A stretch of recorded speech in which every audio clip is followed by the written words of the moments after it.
Okay, so what if Trump is not an idiot? What if losing the war in Iran is exactly the plan? Let me show you something the media will never tell you. So everyone is saying Trump is destroying America. He is fighting an unwinnable war in Iran. He is threatening to invade with ground troops. He is pissing off NATO by threatening Greenland. He is picking fights with Canada, Mexico, Denmark, Colombia. JP Morgan says the world will run out of oil by mid-April. The global economy is about to collapse. Trump looks like the worst president in history, a complete buffoon, right? But what if that's the whole point? What if Trump wants to lose the war in Iran? What if he wants the American empire to collapse? What if he wants to destroy the global economy? Then he would be a genius. Let me explain. Right now the world gets 20% of its oil from the Middle East. Japan gets around 75% from the Middle East. India gets around 60%. China gets around 50%. Europe is also heavily dependent. But here's the thing, oil is not rare. Venezuela has the world's largest oil reserves. Canada has massive reserves. United States has massive reserves. Trump just took over Venezuela in January. He's threatening to take over Canada. You see where this is going. If Trump closes the Strait of Hormuz by fighting Iran, the Middle East oil stops flowing, but North America is still pumping. Suddenly Europe, China, Japan, South Korea, they all would need American oil. And not just oil,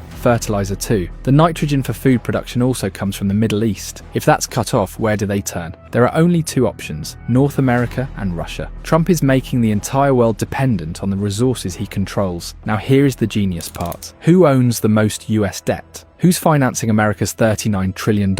It's Japan, China, Taiwan, South Korea, UK, France, Belgium, and Luxembourg, the same countries that need Middle East oil. There's been this fear that these countries would stop buying US Treasury bonds, that they would move to gold or Swiss francs, that America's Ponzi scheme would collapse. But now they need American energy. They need American resources. They can't abandon the dollar. They are trapped. Trump just turned America's biggest weakness, its debt, into its greatest weapon. By starting an unwinnable war in Iran, he's forcing the entire world to depend on North America. This isn't new. Putin already proved that this strategy works in Ukraine. Russia has been fighting for 5 years. It's a slow grind, but it has restructured Russia's entire economy around war production, drones, ammunitions, and military manufacturing. Russia went from importing Iranian drones to making their own and now exporting them to Iran. Putin's plan was that the world is collapsing anyway, so why not build a fortress, make Russia self-sufficient, control the resources, and weather the storm? America saw this and said, we can do the same. Greenland for rare earth minerals, Canada for oil and resources, Venezuela for oil reserves, Mexico for manufacturing, Panama Canal for trade control. So maybe Trump is not being reckless. He is actually building a self-sufficient North American fortress while the rest of the world burns. So yes, Trump looks like an idiot. Yes, he's losing the war in Iran. Yes, he's destroying the global economy. But if the goal was to end the American empire and rebuild it for Americans, to make the world dependent on US resources while everyone else collapses, then Trump might go down as the greatest American president in history. Maybe the New World Order is dead, and maybe we are heading towards a Trump world order.